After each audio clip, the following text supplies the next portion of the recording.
Good evening, everybody. Happy Thursday evening on this July 9th. Welcome to episode 54 of Every Day is a Story All Its Own. I am your host, storyteller, and creative Joey Medea. Welcome. So this is part two of my conversation with Jim Smith. Jim's having a little bit of technical difficulty tonight, so he's been coming in and out. Hopefully we have it sorted. I see he is in the green room now. So I had a really good trip. Every Day is a Story All Its Own. The second edition is out. Thanks to everyone who's bought it. It's doing well in the new release category, in several categories on Amazon, actually. So I'm very pleased. I have not decided what I'm doing in upcoming weeks. I have a really good guest for you at the beginning of August. I'm working on a guest who does a really good podcast on Route 66. I guess that's all I want to tell you. So I'm going to roll the opening. I'm going to read Jim's bio again. I put in the link, and please go back and check it out. Part one, because he talked about, I think, 6 or 7 of these outstanding ladies. We're only going to have time for 5 tonight. He added one for tonight. So we're going to have Stockard Channing. We're going to have Eileen Brennan. We're going to have Isabella Rossellini. We're going to have Jennifer Holliday, and we're going to have Barbara Streisand. So it's going to be wonderful. If you watched the first time that Jim was on, terrific storyteller. His illustrations are absolutely wonderful. And he's got some great connections to these ladies tonight. So let's roll that opening, read the bio, bring Jim on, and hope the audio and everything is great. And we can jump right into the slideshow and continue from last time.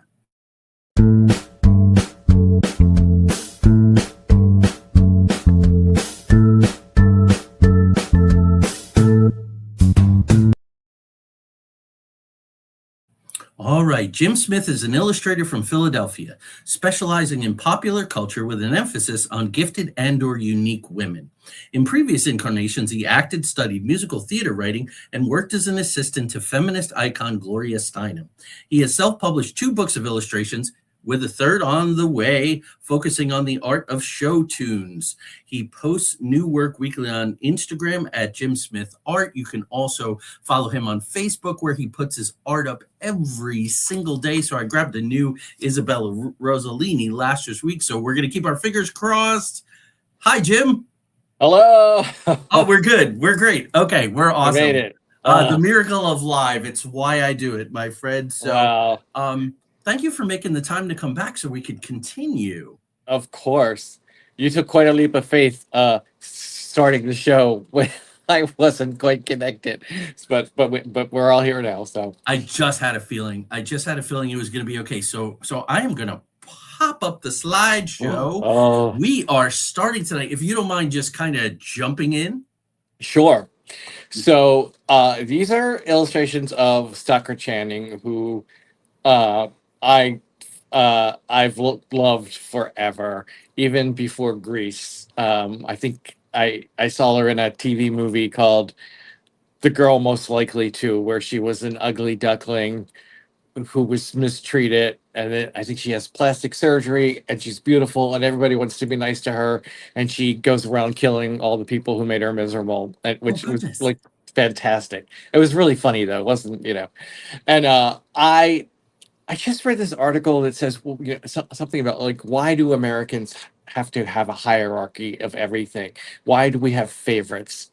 And I don't know why, but I would think when it's all said and done, just strictly as an actor, she is my favorite actor. I just, everything she does sort of tickles me. And I think she's good at drama. She's good at comedy. Anyway, these are some illustrations I did of her, and I think the middle one is probably my favorite.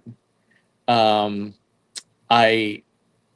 I printed it on basically a brown paper bag. That's kind of that's what that background is, and I just thought it was fun with the sort of coffee color. Well, whatever color you want to call that, orangey brown. And I just want to say something about the one on the left. That's one I did last year, and my sister surprised me at Christmas. She had that image printed on socks for me, and it was like the best the best present ever. I call them my soccer channings. So Oh, nice. Perfect. The one in the middle, I said last time I used it for the banner first time around. I am completely in love with that rendering of her. I mean, I adore her too, and her range is just phenomenal. yes, Yeah. exactly. Do you want to Yeah. say anything about the one on the right? Um, it's it's her a little older, a little more beat up. Not beat. That's not right. Weathered. Um, uh, yeah, no, I don't really have a whole lot to say about it except that clearly, it's a later stage in her life, which I think is important to represent that as well. Yeah. A message from the producers of Every Day is a Story All Its Own. The opinions of our guests are simply the opinions of our guests and do not reflect. That happened. I was at an event in Tulsa 2 weeks ago, and a guy said something about a product he was involved with that he really shouldn't have. And the event coordinator kind of It was like stepped to the stage stop, and said, right? these are, yeah, because he was talking about something related to Disney. So, but let's continue. I Okay. have a stalker chatty thing I want to share, but I'm going to hold on to it for now. Okay. Oh, okay. So right one is that is based on the dress she wore in the big dance sequence in Greece, but I put it on a more mature stalker and not in character, right? The middle one is part of my sheet music book, with part of the book that's coming up of show tunes, where I literally use the sheet music as the canvas. That's the whole kind of conceit of the book, and that'll be one of them. I actually have. I'm kind of editing it right now. I have three pieces with Stocker Channing, which you'd think she's not really known for doing that many musicals. How could you possibly have three? But uh, I may have to control my passion there. And the one on the left is based on this TV show she did in Britain that has never aired, where I think it was called like Tall Tales and Legends, something like that, where she played Elizabeth Taylor, and I think it was Brian Cox played Marlon Brando, and Joseph Fiennes, the British actor, played Michael Jackson. Oh, Uh, yes, I heard about that. there's like this myth that they were all stuck in New York after 9/11, and they rented a car and took a road trip across America back to LA. And I don't really know if it happened or not, but this thing has never aired because there was such an outcry from Michael Jackson's family that this white man was playing Michael Jackson. And I'm just like, I get it. That's probably was not the best choice, but it kills me that I can't see her, playing Elizabeth Taylor. I think there's like a little 30-second clip you can see online, but it's so taunting. And now that, like, I love her, but I never thought, like, oh God, she's so beautiful. That was never in my head. But obviously Elizabeth Taylor is one of the great beauties of the screen. And now, like, sometimes I mistake their pictures of them for each other. I'm like, I never realized how she really resembles her fate, if you just take away the Yes. hair and everything else. Anyway, so that's her as Elizabeth Taylor. That hopefully someday, maybe somebody, if anyone has a bootleg copy, that they've smuggled out of the country, uh, and that's that. Yeah, because Kate played Bob Dylan in Oh On yeah, Here. yeah, yeah. I mean, these kinds of interpretive things have been done before. I would very selfishly like to see Brian Cox as Marlon Brando. Right. I mean, the whole thing, the three of them just in a car together, Yeah. Um, Oh, the but whole thing takes place in the car? well, probably not the Right. entire thing, but like Right. that's the majority of it is them driving across the country. Yeah. Okay. So here we go. Oh, more. Okay. The one on the right is her winning her Tony Award in 1985 for A Day in the, what is it? A Day in the Death of Joe Egg. Uh, That's what I was very heavy into rouging people at one point, like almost like clown like. The middle one is a little sort of ink drawing of her winning something called it's the Julie Harris Award. Um, it's generally given out in Los Angeles to a theatrical person. Um, and the one on the left is from a movie called Isn't She Great? Um, with Nathan Lane and Bette Midler, and Bette Midler plays Jacqueline Suzanne, Oh the goodness. author of Valley of the Dolls, most famously, and Stockard Channing is her wisecracking friend, and it's not a great movie, but she's really funny in it. She says, "What is? Oh, this is a moment where she's at a jewelry store with Nathan Lane, and she sees this incredible piece of jewelry, and she stops and like gasps and says, 'If a man bought me that, I'd have sex with him, and I'd enjoy it.'" And I don't quite do her reading justice, but anyway, she could take any old piece of garbage and make it magic. Yeah, and she really, really shines and stuff. So this was one that you didn't. I'm gonna put this away for a second. How do I do that? That's how I do that. This is a movie called Mal Flanders, written and Mm. directed by, dare I say, my friend now, Penn Densham, who wrote a wonder. He's been on the show twice, just like you. And he wrote a wonderful, put it on the back cover, wonderful endorsement of Every Day is a Story, the second edition. So Oh, nice. this is wonderful. It's Robin Penn, it's Morgan Freeman. Stockard Channing is right there on the cover. She plays this madam that kind of takes Mal under her wing, and then it becomes a major, major part of the arc. And Jim, if you haven't seen it, she's just wonderful in it. Wonderful.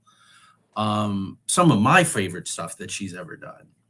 I don't think I ever did see it, at least not in its entirety. But I will get on that. It's a So, beautiful film, and if you like Robin Wright, Penn, and or I guess Robin Wright, she's phenomenal. She's phenomenal too. So so I have here we. actually seen her on stage a few times, Stockard, many times actually, Oh, and I okay. got to meet her twice. Uh, Oh, uh, there it is. Oh yeah, that was her 65th birthday in 2009, and it was her birthday's in February. It was a really really cold day, and I just waited at the stage door for like 2 hours until she arrived, because I didn't know what time she was going to show up, and she pulled up at like 7:30. There were people there like, oh my God, is she going to make it? Is she going to make it? And I just waited there with her for her with flowers, and I just wanted to do it. And I lived in New York at the time, so I could. And I had a little moment with her, and she was very, surprised. I was the only one, and she was like, what's your name? And it was just a nice moment for me. excellent, excellent. I think we are moving on to our next Yes, fabulous yes, lady. yes. Ah, Isabel. Isabella Rossellini. Oh my goodness. I have for many years called her my secret my straight crush. It's not really a secret anymore. I just think she is delightful. I love the way she talks, and her accent is, part Swedish and part Italian, and of course part American. And she has this laugh that's infectious. And I met her a few times at book signings because she's put out a few books. I remember the first one I went to, uh, I was about five people back. This was like a New York Times book festival thing, and it was like outside on, I don't know, Fifth Avenue or somewhere.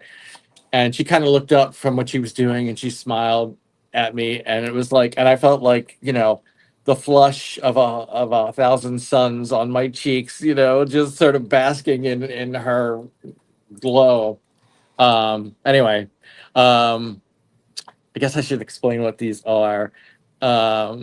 The middle one is she received a Lifetime Achievement Award from, I don't know what they're called, the Italian Academy. That's their David Donatello Award. On the right is just last year when she was named part of the best ensemble for uh, Conclave. She played a nun, and then in the one on the left, I actually have that hanging in my hallway of my apartment building because they had this ugly flower thing, and I was so sick of looking at it. I put this over top of it so that when I open my door, it's the first thing I see. She has a farm in she has a farm on Long Island where she raises sheep and chickens, among other things. And she has a degree, I think, in animal husbandry, if that's the right phrase. She's always had an interest in animals, so I wanted to draw her with one of her chickens. And what is everybody else's response to Isabella in the hallway? Has anybody ever Well, mentioned it, or they no one's pretend? ever said anything.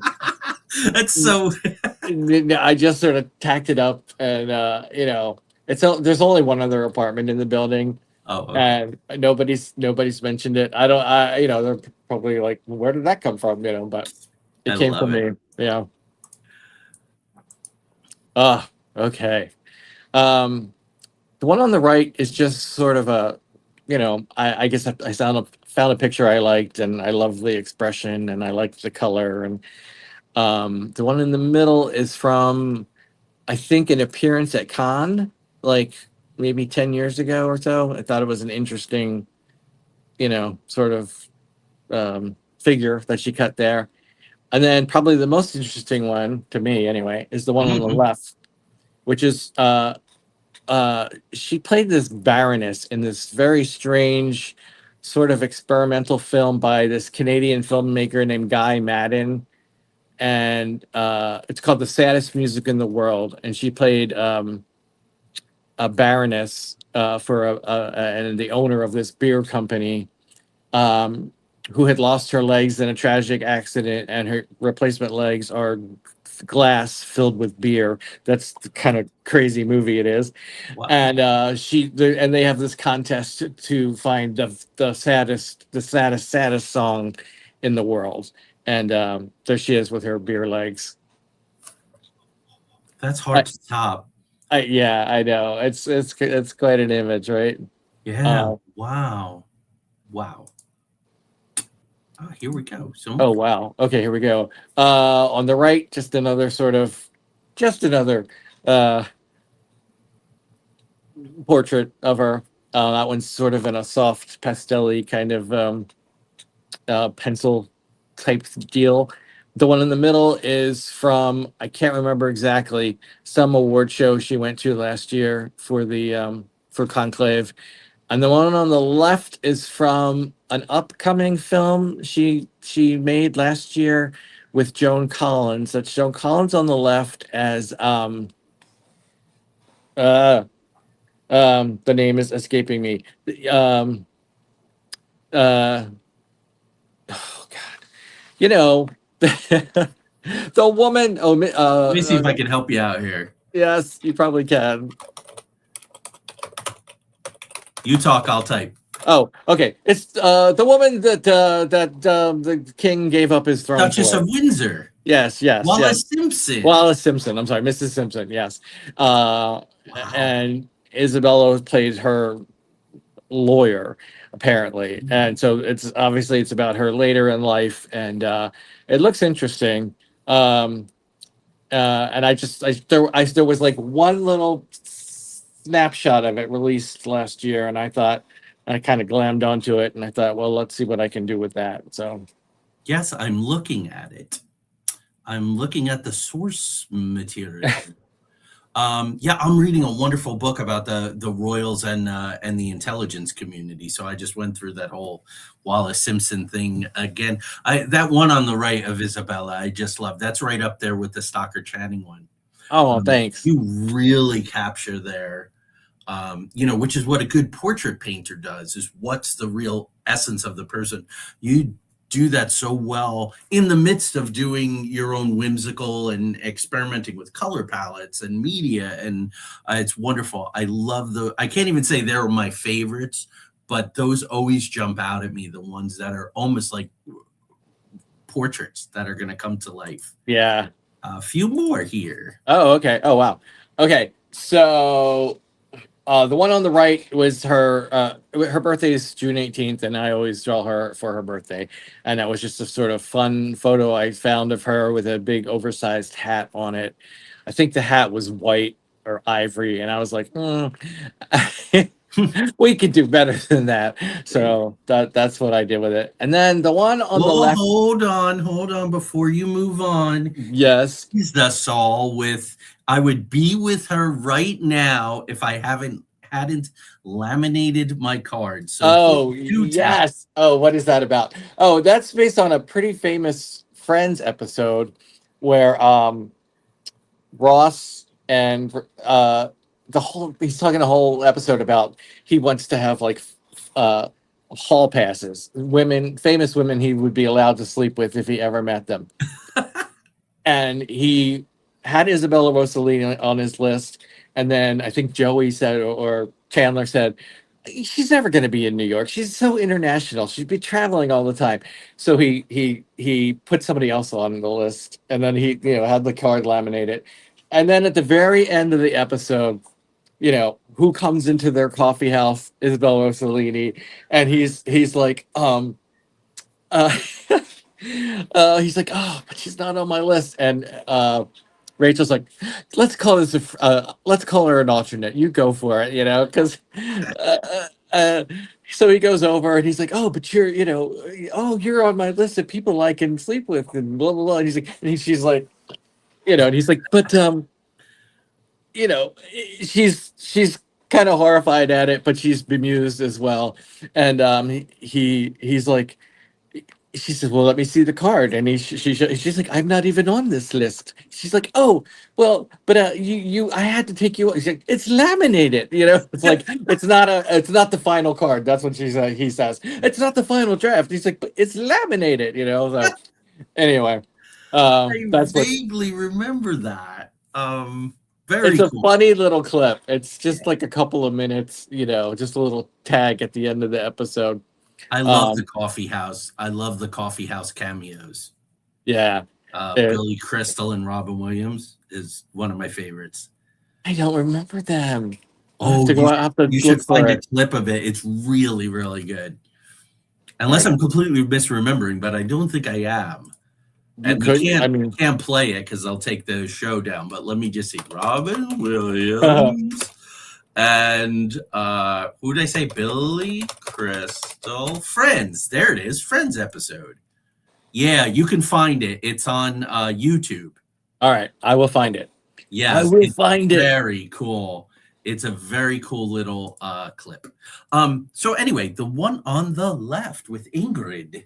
So that's based on a dream I had last year. I think I was so thrilled that she was nominated for an Academy Award, and you know, there wasn't much chance of her winning because she didn't have that much screen time. Although what she did have, she was masterful, and even when she was on screen, she didn't always have that much dialogue. But so I think I had a dream that she won one, and I can't really entirely remember the dream, but it had something to do with her mother, and so I don't know if it reads there, but it's supposed to be a poster of her on the side of a bus, like a perfume ad or something, and then I was just talking about this the other day. I have this little sort of a signature. No one's ever noticed it ever or commented on it, so I'm almost hesitant to say it, but whenever I have to draw clouds, I draw clouds that are reminiscent of Charles Schultz's clouds. I knew you were going to Uh, say that. oh, you did? Oh, okay. Yeah, It's my little tribute to him. My little, did I talk about him last you time? didn't. You didn't. He's a big inspiration for me, not because I do what he does, but because I read about how and I guess any cartoonist, he did it for 50 years, and he just stared at that blank piece of paper every day. He had to feed the beast, I call it, right? Yeah. And I've set that sort of schedule up for myself, not 7 days a week, but by doing birthdays and doing the same people repeatedly every year, it's going to come around, right? So it's my way of scheduling myself and making sure that I keep creating something in addition to whatever else I'm working on. So that's my little tribute to Sparky, as he's known. Nice. I find you incredibly prolific, and I think we talked about that the first time around. Obviously, everyone probably takes a different amount of time, but can you give us an idea, even in maybe, let's say, in hours? Let's say the one on the left there. Let's take that one. It has, it has the background. It has the Ingrid on the side of the bus. It has her with the Academy Award. What kind of investment is that from you've touched that blank piece of paper to the end? I did that last summer, and I don't entirely remember, but I could tell you it was probably one of the longer ones because of all the things in the dress and the different. It's probably about maybe 3 hours. That's amazing. Though that's amazing. And the sky has like a texture to it. You use textured paper, right? Or so I think you know this. I used to work on paper, but I was really messy, and everything would be, I'd have my thumbprints in it, and I started using an iPad, and I had a little stylus, and it wasn't great, so I would just make backgrounds with the stylus, and I would still do the people on paper, and then sort of put them together. And then one day, an Apple Pencil was delivered to my apartment building. This was 10 years ago in 2016. And it wasn't for anybody in my building. And there was another building that only had 2 apartments. And I was like, well, let me just see what this is all about. And I opened it up and I started using it. And I was like, oh my God, I had so much more control. I didn't have all of the, you still see my natural sort of shaky hand. It didn't change my art. It changed, or it didn't change my approach, I should say. But it did make it neater. It made it less, less fingerprints and less smudging and whatever that I ended up doing on paper. So I've never looked back. But I used a lot of watercolor when I worked on paper, and I didn't want to give up that quality, that texture.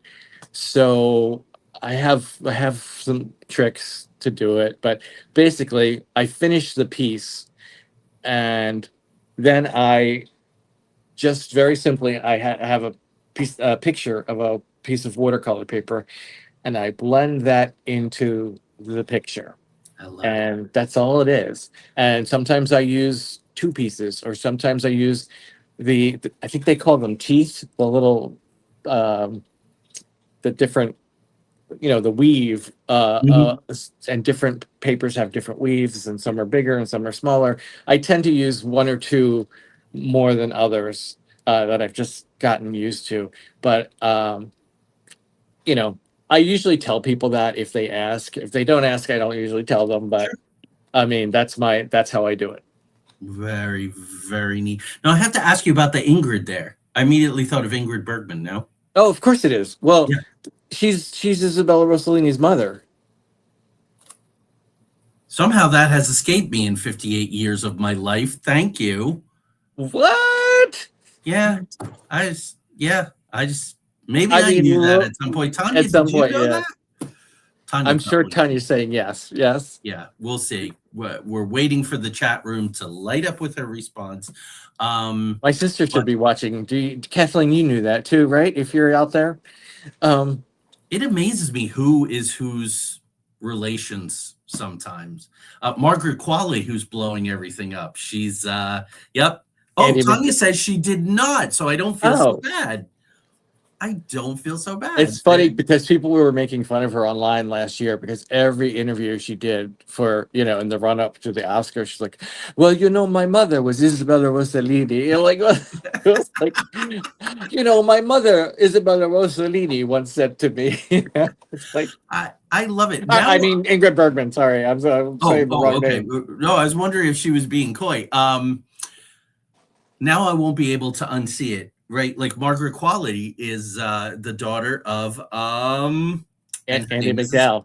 Andy McDowell. McDowell, And yeah. when I found that out, because I cast all the characters in my novels and when I write screenplays, and I was looking and I was like, who would be a really good mother for Margaret Qualley? And I was like, who better? Than Andy McDowell. Better. So I think we're moving on to Eileen Brennan, who you just capture Eileen Brennan so well. And we have things in the house that are Eileen Brennan. We bought gifts we had this guy during COVID, this young man staying in his trailer in our driveway for 6 months. And we showed him your work, and he went out and got like a pillow and a coffee mug. You're kidding. No, so his trailer, I don't know if he still has it or not, but so with that said, here we go. And I hope I didn't screw this up. Nope, I remembered.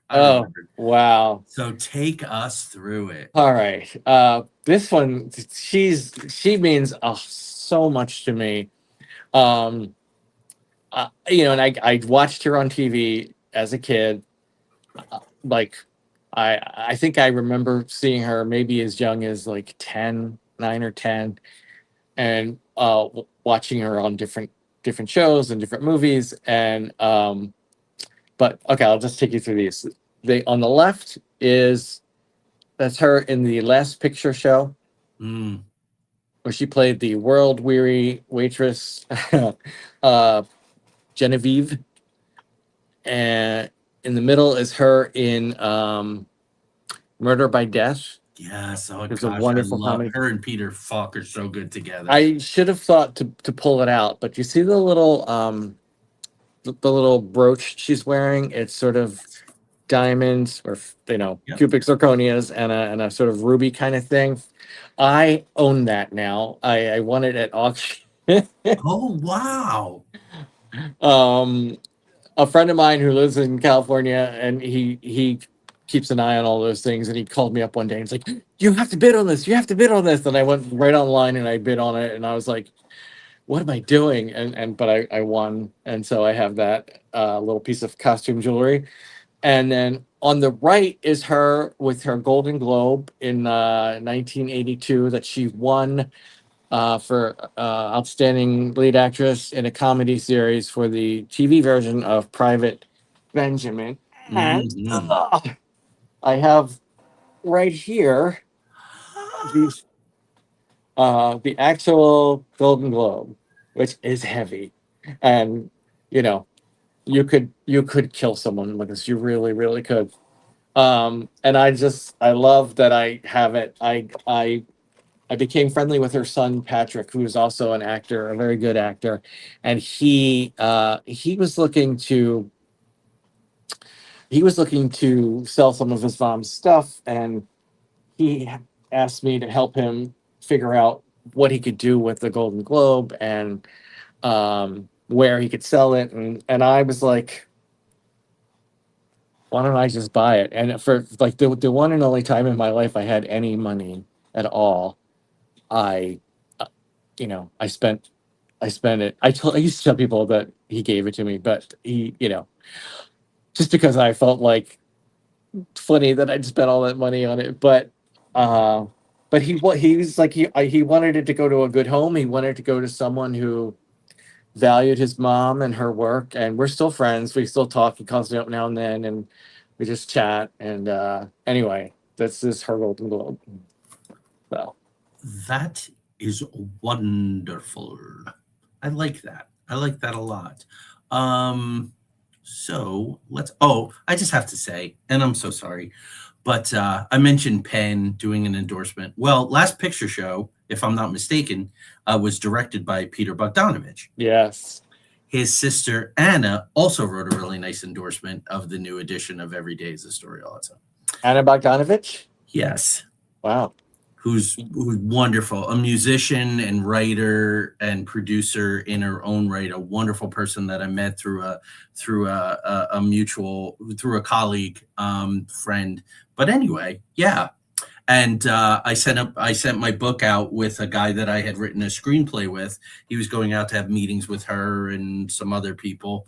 You never can talk about any of these things really, but it's okay to talk about Anna.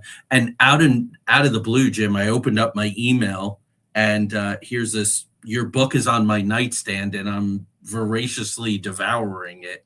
And Oh, it was wow. like, wow, this is amazing. So I was like, could you, write a? But anyway, this is supposed to be about you. I'm sorry, Oh, okay. No, it's fine. It's fine. just couldn't resist. But Is there more Eileen Brennan coming up? oh, Or there's plenty more. okay, There we because go. I have something I want to show you. I don't know if Okay. I don't. Let's see No, what we can do here. let me see. Let's try I don't think I this. can twist my arm, but Oh, I there we go. That's probably our can you best bet. see it? Oh, yes, that's a Clue, right? Yes, it's her as Mrs. Peacock in Clue, based on one of my drawings. And I just woke up one day. I have one other tattoo, which is Linus from Peanuts, which I got in like 1998. And then I didn't get another tattoo for almost 20 years. And I just woke up one day and thought, I want an Eileen Brennan tattoo. And then it took me about 6 months to really come to terms with, am I really going to do this? And then I did it. And I'm so thrilled. I don't know anybody else that has one. I don't even particularly like that movie, Clue. I think she's hilarious in it, but it's like the best costume and the best hair and the hat with the little feathers. I thought it would make a fun tattoo. And so it has. And She has some great moments. Tanya and I adore that movie, and it took so long and so many writers and so many. I don't care about any of it. Every character is exquisitely cast. yeah, And so oh, I that's just true. enjoy the people doing what they. I mean, it's my favorite thing that Martin Mull ever did. You know Just what? I just learned watching because they just had their 40th anniversary, and I've seen a bunch of interviews with Leslie Ann Warren talking about it. yeah, She was not supposed to be in it. It was right. supposed to be Carrie Fisher, Yep. and the producer was telling a story about how she called him up one day and said, "Oh, I just figured you should know I'm in rehab," and he's like, "Oh no, it'll be fine. I can leave during the day and shoot and everything." And they're like, and then he was like, "Okay, well, we better." And then they could not get her insured, so Right.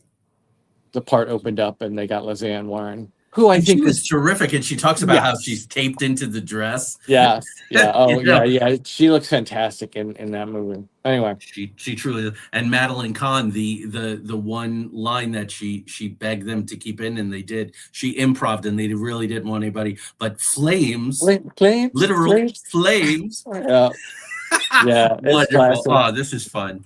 This is fun. So, okay. Okay, what are we looking at here? These are interesting. The middle one is from The Cheap Detective, which is another Neil Simon movie. I Yes, I think love it. maybe a year or so later. And she played a lounge singer, and she sang in the picture. She sang "La Vie en Rose," Hmm. but it's so funny the way she does it. She's like with a straight face. She's like da da da da da da da da da da da da da da. La Vie en Rose, da da da. Like that's the only. She just sings, la da la da la until she gets to the one line, and it's just really funny. And then she, at one point, she's like, says to the audience, like, "Now, everybody," and That's of course right. they're only just singing la da da da da. It's hilarious. On the left is another sheet music piece. She was in the original cast of Hello Dolly on Broadway. She was Irene Malloy, if anybody knows that show, and she sings this lovely song called "Ribbons Down My Back." And sort of a quasi operatic voice she had when she was younger. You wouldn't think to hear her in movies, but I think she smoked for a great deal of her life, as many people did back then. Yeah. But she did that, and before that, she was in an operetta. Oh, Little Mary Sunshine. That Oh, was neat. one of her big credits in New York. off Broadway, and she won an Obie for that. Following that, on the right, I love this one. Me too. And I only learned this a few years ago. She played Annie Sullivan in the first national tour of The Miracle Worker. Oh, And I just did a little deep dive into it. She stayed for the entire run of I think it was about a year and a half, from maybe 60 to 61 or 62, but she stayed for the whole thing, all around the country. And oh, I've got a time. If I had a time machine, I would love to see that. I And that's know. her obviously cradling a little doll. Do you know who was Anne? Who was Helen Keller? Who was Helen? I'm sorry. I looked it up, and I was not a name I Oh, recognized. okay, okay. I didn't recognize any other names in the company. I got this was 98, 99. I got to direct it in the Oh, Valley in Arizona. That script is a very powerful script, and I did it in the round, which was amazing. I 'Cause can only imagine staging those battle sequences, and you can't really cheat so much when you're in the round, right? no, no, you can't. And the family around the dinner table was so intimate. Like everybody was at dinner with them, and Mm. we had the water pump actually worked, and it was that's a powerful, powerful script. I would love to see her do that as well. So let's see. I think we may. Yes. Oh, okay. There on the left is a little sort of sketchy version of what you see on my arm in full color. And on the right is from probably her most famous role, as Captain Doreen Lewis in Private Benjamin. And I'm not sure what that quote is saying, because I can't, it's too small. I think it might say, what does it say? And I Oh, look at this. I don't care what your lousy recruiter says, Benjamin. This is the only army, something like that. Yeah, the army couldn't find Oh, grapes. it's A her fort. line. Yeah, Yeah. yeah, yeah. So the army couldn't afford drapes. I'm gonna be up at the crack of dawn here. Yeah. Yeah, that there you go.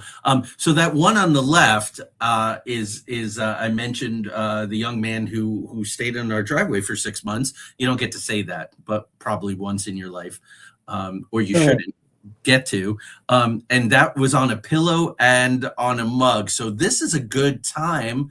Let's take this down and bring us where there we are, and tell us, where can folks get some of your Oh, work on various merch?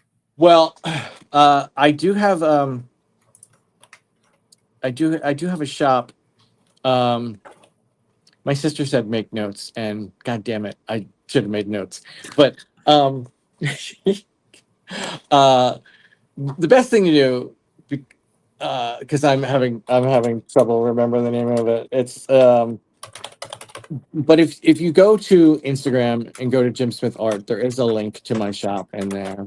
Perfect. Uh, um, and they make all kinds of things, pillows and t-shirts and mugs and journals and note cards and prints, art prints, Magnets. magnets I didn't even. know that. Yes, they do it all.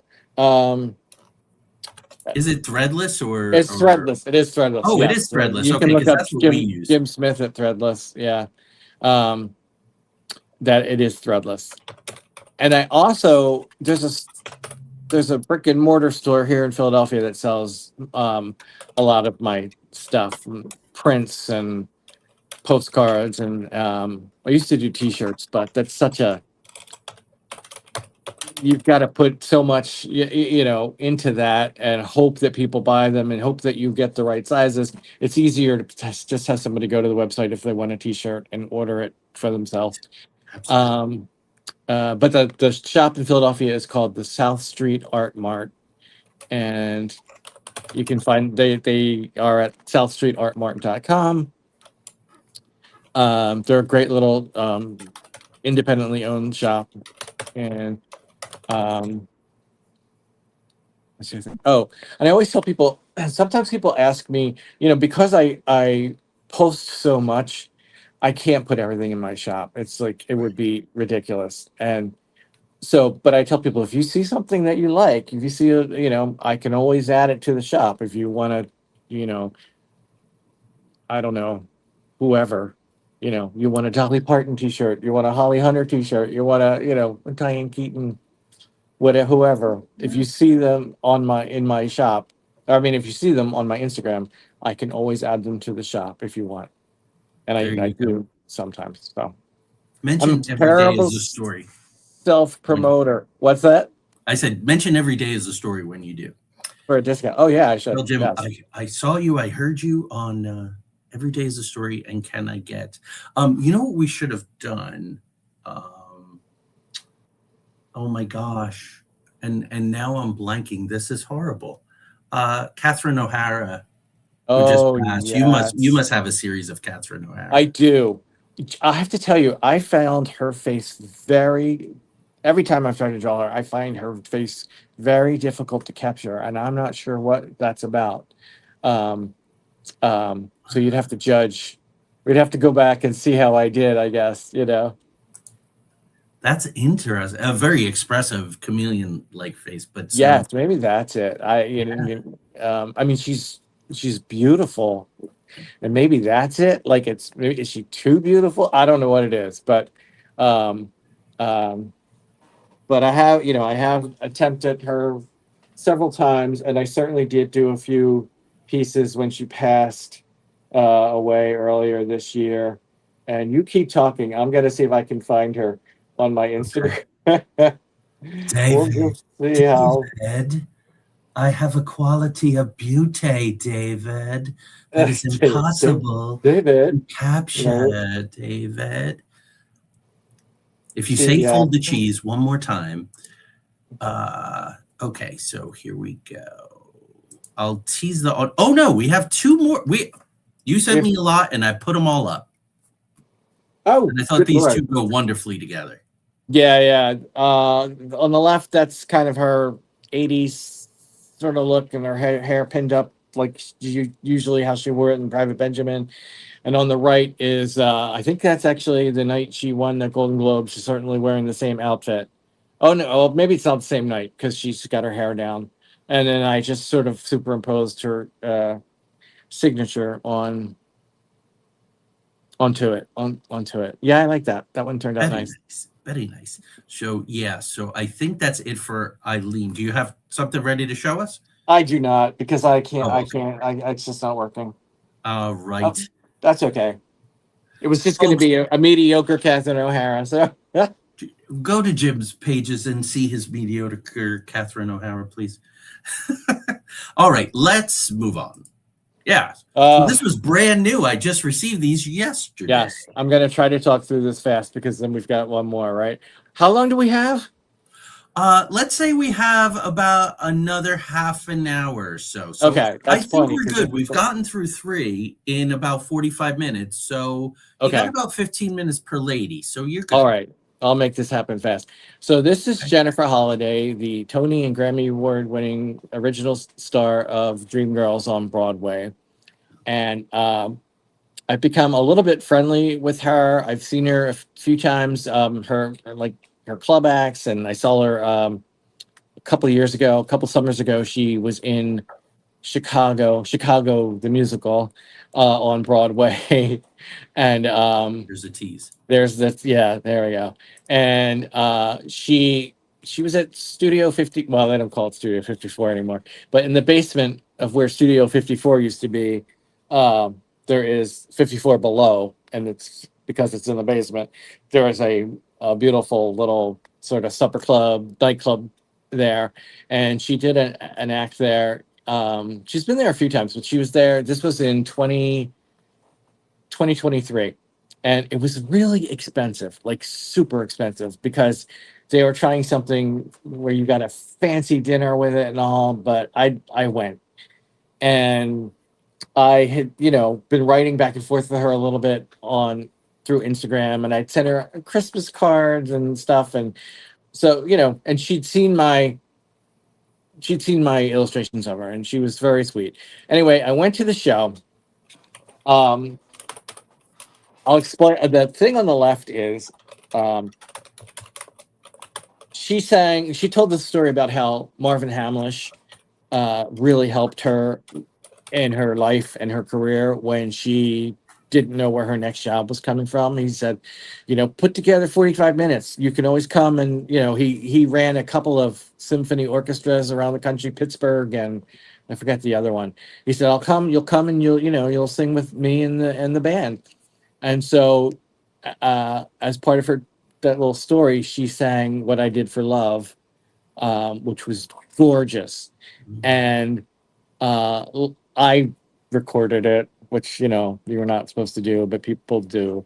And last year was the 50th anniversary of A Chorus Line, and I made this illustration and posted it with my recording of her singing What I Did for Love. And that's the gold and the gold tuxedo and like they wear in A Chorus Line. Over on the right is backstage, which was actually like up on the 10th floor of the building, which was bizarre. I didn't know I was going backstage, but when the show was over, a waitress came over and like tapped me on the shoulder and said, "Are you Jim Smith?" I was like, "Yes." Like, well, please wait here for a few minutes. Jennifer would like you to come backstage and say hello. And I was like, I was floored. Oh. So I went up and I was like, thank you so much. This was such a nice surprise. And she said, "Oh, I know what you sacrificed to be here. And I really appreciate it." So, and I had another moment like that with her, in 2016, which I think is probably a picture from the next slide. Okay.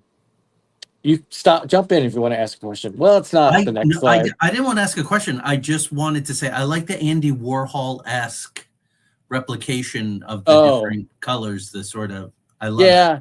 Sometimes I play with that, do things in different colors, just for fun. So she was familiar with your art previously. Like, how did she know Jim Yes, Smith was in the? because I follow her on Instagram and Facebook, and she's pretty easily approachable, and um, you know, she would answer, and I would tag her when I would post a drawing of her, and she usually would like it or Oh, I love it. comment or whatever. And so I, I, in 2016, she was on Broadway she came back to Broadway in The Color Purple, playing, not Sophia, the blues singer, whose name is escaping me, um, Shug Avery. And it was a beautiful show. And I got there early. I usually, if I want to meet somebody, I get there early because there's a million people at the stage door at the end of the show, but there's almost nobody before a show, depending on how big a star they are. So I went and I brought her flowers because I always think if you want something, it's a nice gesture So I was waiting there, and it's one of those theaters that it's the stage door is in an alleyway that's covered. It's like three theaters. Their stage doors all sort of jut into each other. In this little alley. Anyway, I'm standing in the alley, and it was winter, and this little tiny woman comes walking by, and I almost missed her, and I was like, "Are you Jennifer Holiday?" And she's like, "I am." She has this big Texas drawl, and so she signed. I had a portrait of her. I had drawn her as Shug Avery, and she signed it for me. And I had my phone out, and she said, "I see you have your camera out, but I don't have my makeup on. So why don't you come back after the show, and I'll give the stage door your name. What's your name? And we could take some pictures." And I was like, "Who does that?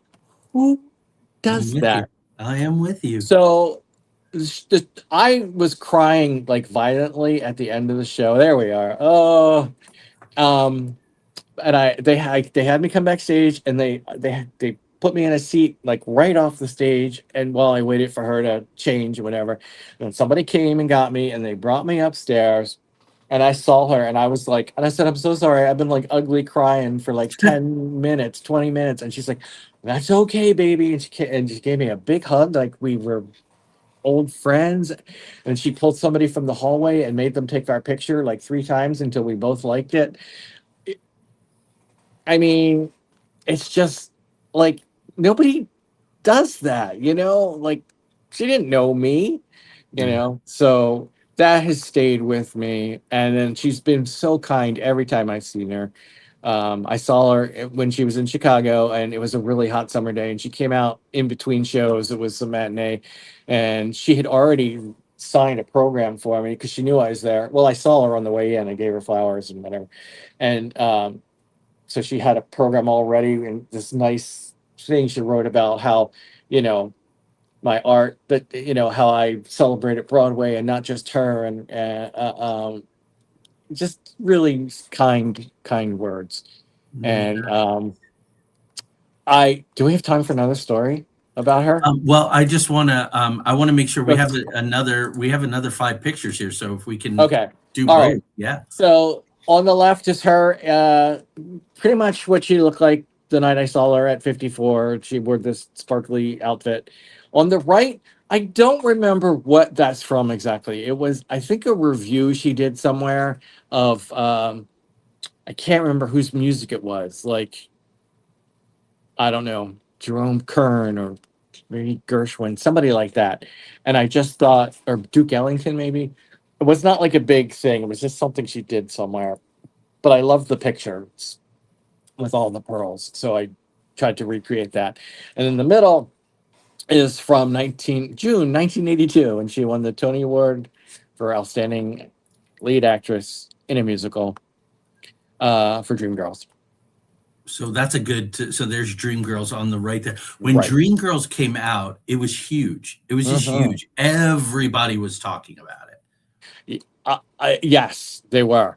And I remember seeing her on the Tonys and being impressed, but it didn't really click for me until a couple years later. And somebody gave me a cassette of the cast recording, and I was listening to it all the time. This will lead into my sort of funny story. Uh, I was doing a community theater production with our friend Ellen Kaplan. Yeah. Was where I first met her, and who went on to become a head of the theater department for a while at Smith College. Anyway, this was this little community theater place in Philadelphia, and we were doing Bye Bye Birdie, and I was playing Albert, who was the male lead, and I wasn't even supposed to be in it. I was like producing it, but we didn't get as many people as we wanted. Anyway, I ended up getting the part. Um, and he sings "Put on a Happy Face," right? Mhm. So during this whole time, this is when I really got into Jennifer Holliday, and I was listening to her all the time. And my very good friend Tim of many years, since we were like 15, he came to the show, and I said to him, what did you think? He's like, it was great, but how come you sing "Put on a Happy Face" like Jennifer Holliday? And I was like, what? He's like, you're all like, gray skies are gonna clear up. Huh. Put on a happy face. And I was like, what? I did? And he's like, yeah, yeah, you did. And over like that show was 40 years ago, right? So over the years, every time he introduces me to somebody new, he tells them the story, and he gets bigger and bolder and more like, oh, first, like every time he tells a story, I get worse, right? So I had during COVID, uh, Jennifer, she turned 60 in 2020. I always say 2000 for 2020, but and she had an online concert, and you could buy a ticket, and like for an extra bit of money you could be in a group Zoom chat with her, right? But she decided to give everybody their own time, so I had like 20 minutes talking to her like this, like you and I on Zoom. And I was like, I'm gonna tell her that story.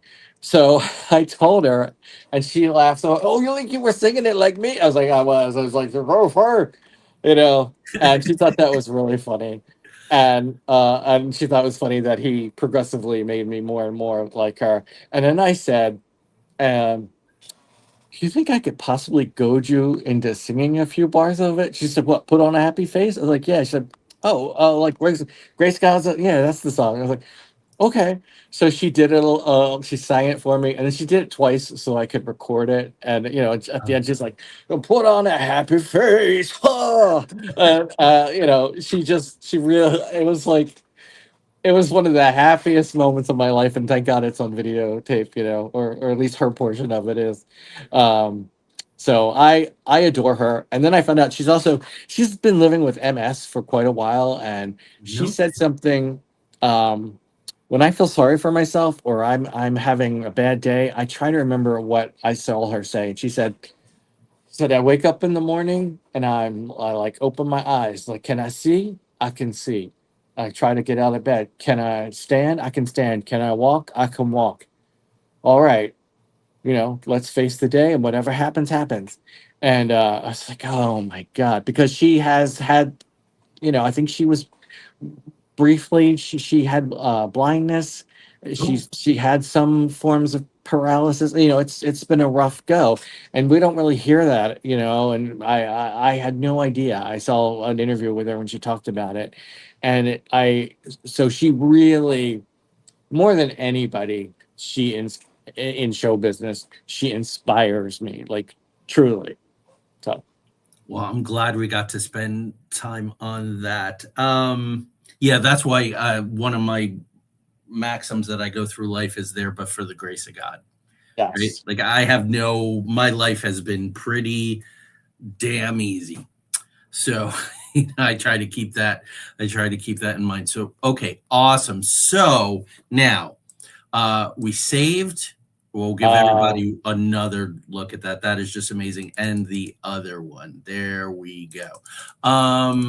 So Babs, Barbara, Babs, who Barbara. since I've known you, oh, I have to say, so hearing that story about put on a happy face, you used to do Ethel Merman when I was in Oh, college, and you yeah. were, yeah, that other little school that Ellen taught at, she got to be my acting teacher, my muse for 3 years. At Beaver College, Arcadia. yeah, which Yes. is now Arcadia. But I graduated from Beaver, so I have to say it loud and Yes. proud. Beaver College. Yeah, some of the alumni were really annoyed. Oh, I graduated from a college that doesn't even exist anymore. Well, I just went through a little name change. But anyway, you have a little competition for the biggest Barbara Streisand fan on the planet. And I think I told you this in the green room last time, but it is this handsome Oh gentleman, yeah, Richard yeah, E. yeah. Grant. Yes. So I just have to, and I have to go really careful with this, and I'll be quick, but I will give you the time you need, I promise, with Barbara. So I love he wrote a book called With Nails, which was his filmic diary, and I love it because he's so catty and he uses caps all the time, and I just love Richard E. Grant. So this is a book, A Pocket Full of Happiness, and this came out a couple years ago, and it's actually about his journey with his wife Joan Washington, who is one of the premier dialect coaches like in Mhm. the world. Like everybody worked with her, and she succumbed to cancer, and it was his journey with her. But he gives just about as much column inches to Barbara Streisand. There is, he finally got to meet her, but he just talks about her so much. And I was thinking about you the whole time. I think I wrote to you at one point, and I said, "Oh my gosh, like Richard E. Grant has this giant Barbara Streisand fetish." Yes. Oh, I And thought you were gonna say he had the white sculpture yeah, I was gonna on say, his. I thought that's what you were gonna say. He has a giant sculpture of her in her face in his garden. Yes. Oh, yeah. So there you go. Yes. Oh, that's Amazing. Which she thought was a little weird. She's gracious. What I used to mark my page, Jim, because I'm so clever, is your Bernie Sanders from the oh my God, 2016 magnet. inauguration. We have Tanya and I each have because we collect magnets. We're on the road quite a bit. We're 50 days on the road this year so far, and we collect magnets wherever we go. So we have really good magnet game on the fridge, and I was rearranging them to, I tried to keep them grouped, and I wanted to put the new ones in, and Bernie's up there, and but I said to her, just kidding, I said, if we ever got a divorce, I think the biggest battle would be over who gets which magnets. Oh And my she god. said, and she put her hand on the Bernie Sanders on the fridge, and she said, well, I would get the Bernie Sanders. And I said, well, I have my own upstairs. And she said, well, I actually have another one too. Oh So my we god. went on a Bernie Sanders magnet buying That's rampage. hilarious. Oh, it was you that did it then. That I sold more of those than anything else I think I've ever sold. Mostly through the shop in Philadelphia. They handled mailing them out to people. It was unbelievable. I people just loved it. And I can't really explain why they wanted the Bernie Sanders magnet, but they did. So there you go. Look, I ordered 600 of them. I gave them to all my friends, Jim. Uh, Now, I don't well, know if that was Bernie Sanders or Larry Sanders doing Bernie Sanders, but it yeah, doesn't right. matter. It's a little bit of both. Yeah. Yeah, let's get to Well, bro. Barbara. So take us through. We have quite a few. Just take us through it. We'll be here. We're not Okay. going anywhere. The one on the left is from her first TV special. This was part of, like, I guess, the credit sequence. And it was called My Name is Barbara. And she did a couple of specials in the 60s, and they all had like a 3-act format. Um, you know, they sort of varied, medleys and stuff, but then the third act was just her on stage doing sort of a 20-minute concert. And the original special was in black and white, although I've been told, I've seen pictures, that dress was actually navy blue with a red um, tie, very long tie down the middle. Neat. And on the right is my recreation of the cover of the Broadway album from 1985, where she sort of returned to theater songs after doing a lot of pop type music.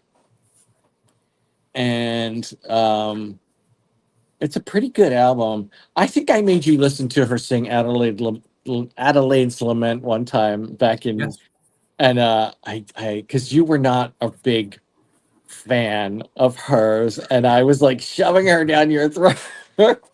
Yes, I may have remembered that. And when I was putting that up, it stuck with me. And I was like, I may have owned that album, but in point of fact, I did not. But I have softened about many things in my life. And she's a gargantuan talent. We Yeah. just don't, as I say, like the kids say, we just don't vibe with everyone. Mm, And I never no, it's quote true. It's true. vibed with her, but an immense talent, I would, and as an actress and as a singer and as an arranger, Yeah, I right mean, up she there had with the Liza Minnelli's and the Frank Sinatras, a just great ear. brilliant arranger. So yeah, so let's just the opinions of Jim about the opinions of Joey are not the opinions of Every Day Is a Story. Okay, let's I go. outed you there. Um, hmm. Okay, on the left is an outfit I come back to and draw over and over again. This little placard there lists the nominees for the Best Actress of 1968 at the Oscars, and she won in a tie with Katharine Hepburn. And interestingly enough, to me, Ingrid Bergman presented the award, and I mean, I could almost do it by heart. There they are, the best actresses of 1968. Blah, blah, and she lists them. And Katharine Hepburn in The Lion in Winter, and then she opens the winner is it's a tie. The winners are Katharine Hepburn in Lion in the Winter, and she puts the in the wrong place, and Barbara Streisand in Funny Girl. And Katharine Hepburn, of course, wasn't there, but somebody accepted it for her. And then Barbara went to the stage in this outfit, which I think was originally designed for On a Clear Day You Can See Forever, but they didn't use it in the movie. And she was still filming that movie, and that wig is prominent in the movie. But she supposedly didn't understand that this pantsuit with these big ruffled uh, legs, ankles, that it would be see through under the lights, the hot lights, Oh, and it caused quite a stir. And you can see she has this like little black. It's not even a bra. I don't know what the hell yeah, you call it. It's yeah, just like this little fabric covering her tatas, and yeah. then something similar downstairs. I think she's a little more covered downstairs, but it was pretty unforgiving. But it's stunning, and people still talk about it and refer to it. And I love drawing it. It's always a challenge because, like, oh, how do you handle the, there, you can see a skin tone under there, but anyway. And then on the right was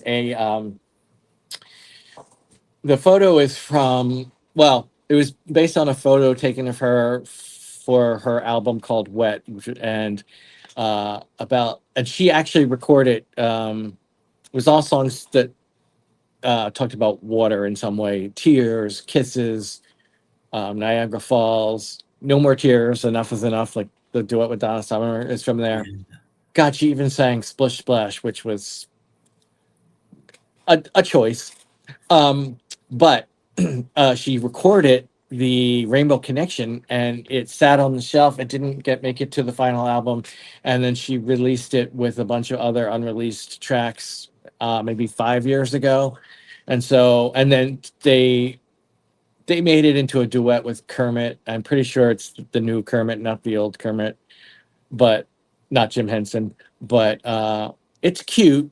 But I decided to, like, well, what if it was a single? What would the 45? What would the dust cover look like on the 45? And that's what this is. Very nice. So going back to the Oscars, a tie I think is a very rare thing. Oh yeah.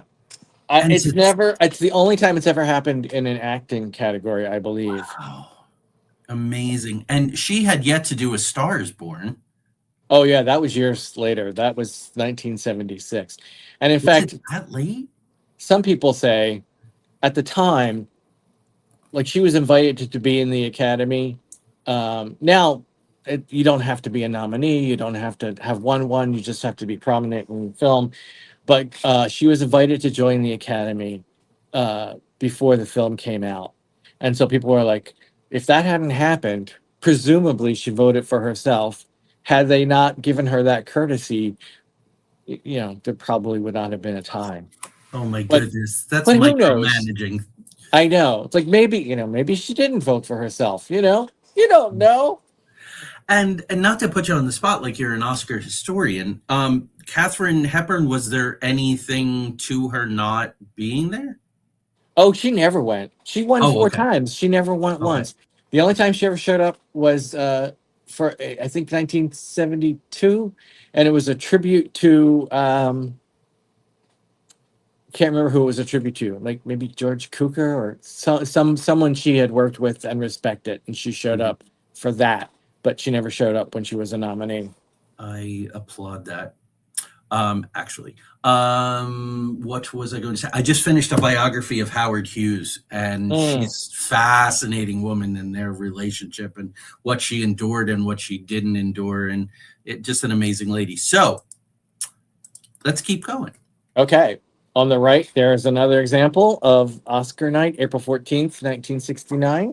Yeah. And then on the left is, she did this big concert in the middle of filming Funny Girl. She flew into New York from LA, and she did this concert in Central Park, which they called a happening in Central Park. And it was June 17th, I Yes, think, sir. Yep. 1967. And this is one of the outfits, one of the little schmatas she wore. And it was also a TV special and an album, but there's about another hour and a half worth of material that they never released. And it's just like sitting there. I'm like, what are you waiting for? Put it out. And I belong to a couple of Barbara fan groups online, and we're all, everybody's like saying the same thing. Like, we'll buy it. You don't even have to put it in fancy packaging. Just release it digitally, like. Yeah. And a kind of a funny story. One of my pals who was a teenager during um, that time, and I'm blanking on her name only because I'm nervous. She's going to kill me for when she sees this. She was very close to the stage, and she managed to take that cup that Barbara's drinking out of, and she would bring it to these Barbara gatherings and show us all the cup. And I touched it once, and she was she was good natured about it, but she did give me sort of a little bit of a dirty look. I mean, I barely put my finger on it just to say I touched the cup. Right. But anyway, that's the cup. So it was left on stage at the end of the It was concert. left. I think she may have even asked her as she was like, "Oh, can I have that or whatever?" I might be making up that part, but I feel like that's what she told us. I don't remember. But I I've love seen the cup. It's real. Um, it exists. It's been well preserved over the last almost 60 years. And there it is, the homage. I love it. Okay, we got a nice trio here. Okay. On the left is just from a portrait session she did about, I don't know, somewhere between 10 and 15 years ago, where she, um, I think she owns a desk, if I'm not mistaken, that was once owned by Sarah Bernhardt, Oh, the she was French, right? The French actress. I mean, very famous actress from the 19th century. yeah. And this was her sort of made up to look like her with the hair, um, and I was really drawn to the photo. I love the curls and the outline of the dress. And the middle one is a piece I did a few years ago, which is the sheet music thing from Yentl. And the one on the right is signed. It says, For Jim, Barbara. Thank you. "Thank you." Yes. Why is she thanking me? Well, this piece I did of her was part of a little book I made several years ago called Be Her Name is Barbara, a Barbara Streisand ABC book. And it was little rhyming couplets about her and her, A is just the letter she dropped from her first name, and then there was a picture of a drawing of her as a kid. B is for the Broadway stage where first she gained acclaim, and on and on. I don't even remember what the why how the Y couplet went, but Y is for Yentl, blah blah blah blah blah, whatever. I know someone that works with Barbara closely, who I've known for like 30 years, Richard J. Alexander, who directed my friend Laurie Beachman's cabaret act back in the 90s Oh, that I got to see. Yeah. and so I've been, we got back in touch about 10 years ago just through these Facebook groups. And anyway, he gave her the book or sent it to her. And what had happened was a few years ago, maybe 3 or 4 years ago now, 3 years, she won a prize. It was a medal, the Ruth Bader Ginsburg medal, and she didn't go to Washington to pick it up. I don't. She videotaped an acceptance speech, and it was about 10 minutes long, and it had It's like a little movie, little cutaways to different things, different video of people in the world and whatever as she's talking. And as she's speaking, she says, "As I said in the movie Yentl, or as I wrote in the movie Yentl, nothing's impossible." And as she's saying that, it fades from her to my illustration. And I didn't know that was going to happen. I had no idea. I got a call a couple of years ago. It was right after the 4th of July. And I got a call on, Facebook on Messenger. And it was Richard J. Alexander, who has never called me in his life, right? And I was like, "Hi." He's like, "Well, I was at the house over the weekend, Barbara's house in Malibu, and they were showing movies. And it was right around her wedding anniversary. And they were showing movies from her wedding to James Brolin. And then he said, "Oh, do you want to see this thing I made for the Bader Ginsburg medal?" And it was this little acceptance speech, and Richard recognized the illustration right away, and he called me and he told me, and he's like, I was like, "Are you sure it's mine?" He's like, "I know you're drawing. I've seen it on T-shirts. I've seen it. I've seen the book, you know." And then a few days later, all of a sudden, it was on the internet, and all my, it was like all my Barbara buddies, and we call each other Barbara buddies. Everyone was just like so kind of thrilled for me, and it was amazing. And I felt this sort of, I don't know, a contentment. Hmm. Like I was excited, but I was more than that. I was like, I was just happy that I'd been able to make a little bit of a connection. And about 6 months to a year after that, I had another friend who was friendly with a woman who works for Barbara's manager. And I was like, "Do you think, and he helped me just make the connection and send a print and have her sign it and send it back. So I still haven't framed it. It's in a drawer. I'm almost like afraid to expose it to the light or something, but it's like precious, you know. Yeah. Um, it was really special. And then I don't know if do we want to take a serious dark turn at the end? Well, yeah, that'll be our last thing, and All we right. can do that. So Barbara's always meant a lot to me. I think a lot of people who feel like outsiders in high school and wherever, like, sort of gravitated towards her music. Mm. So when she was making Yentl, like in 1982, and it came out like in the winter of 83, finally, we didn't have the internet. Like if I wanted an update, I had to look for it in the newspaper, read in Liz Smith's column, or, what, was a famous gossip columnist, what was going Yeah. on, and little, a tiny picture here or there in Time magazine. Like, but I was onto all of it. And uh, so I graduated from high school in 1983. And that summer I was babysitting for a group of brothers, and they would little kids, and they would ride their bikes out. I didn't have to like watch them, like a hawk. They were out doing their thing. I just had to be at the house when they came home. And I would watch movies and videos. And one day, and remember, I went to Catholic school. I was a gay kid who had a secret, who felt like I couldn't tell anybody. And Right. one afternoon, I watched The Children's Hour. Do you know that movie? Hmm. Shirley MacLaine and Audrey Yeah. Hepburn, and they're accused of being lesbians. And it stirs up feelings in one of them, and Shirley MacLaine's character, and she ends up killing herself at the end of the movie.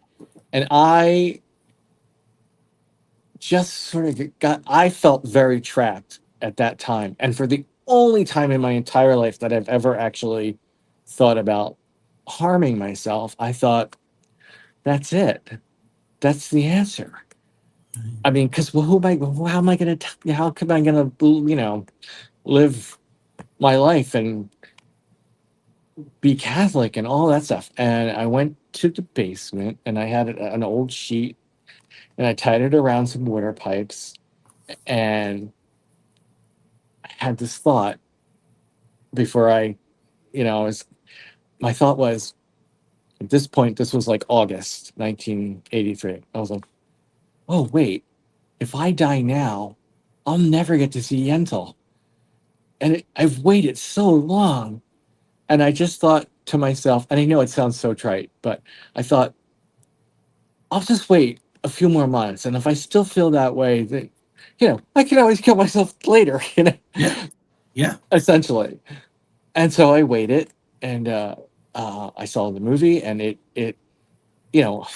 whole story of, it's not the same. It's not a gay story exactly, but she's trapped. She can't tell people who she really is. Um, it was healing. And not long after that, I told the first person, I said it out loud for the first time. And actually, I didn't even say it out loud. I put it in a letter because I couldn't get my mouth to form the words. Yeah. And so I've always said, Yentl saved my life. And I mean it. And I'll tell you another real quick postscript to that. 10 years ago, I went to see her in concert in Philly, and I got a really good seat, like in the 5th row. And I got this big, giant piece of canvas, and I painted on it, Yentl saved my life.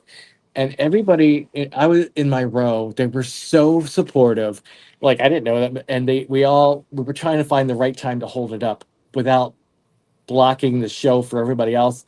And the people behind me were supportive. And so finally, during the curtain call, during her bows, we held up this giant sign that says, Yentl saved my life. And you hear from the stage, really?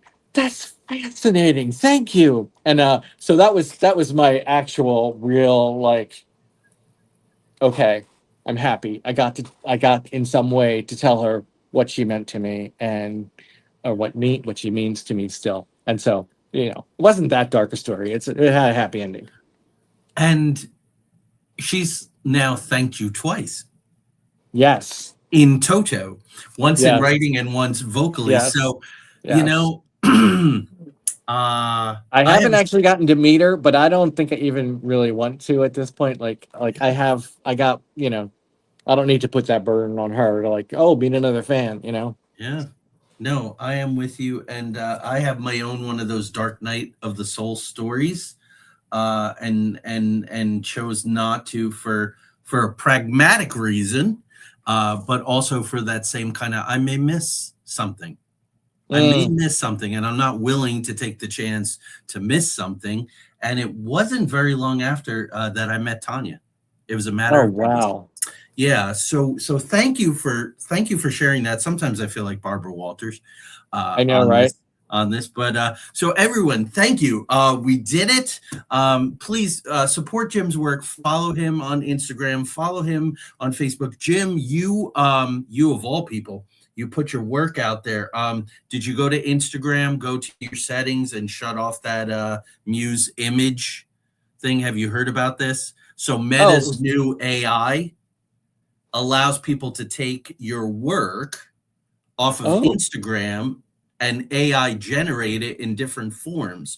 So you have to specifically go to Instagram, to the settings, and shut that off. So you should probably do that. Yeah, I definitely will. Yeah. What is it called? Muse? It's called Muse Image. Okay. Yeah, and they can take your image too, of you as a person, and do whatever they want with it. So we have to stay on top of all this stuff, and yeah, but definitely go do that. I will. I'll message you. I have to look on my phone. Tanya sent it to me. It's starting to go all around, and even CAA wrote a strongly worded letter to Meta and said, please don't do this.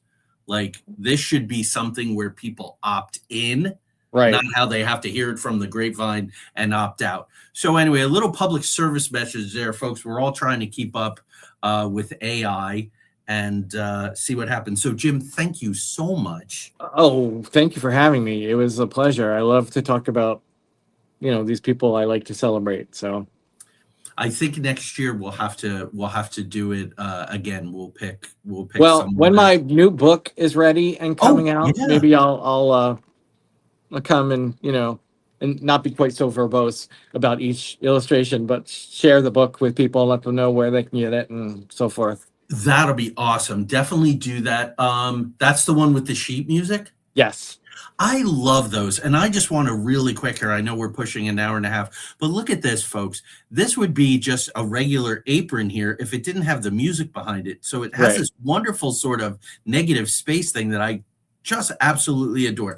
So thank you very much. If you can wait, Jim, I'm going to be really quick saying goodnight to everybody. If you could wait, you had a certain experience with a certain person a number of years ago, and I just wanted to pick your brain quickly. Yes, as I'm doing my research. I know what I'll stand by.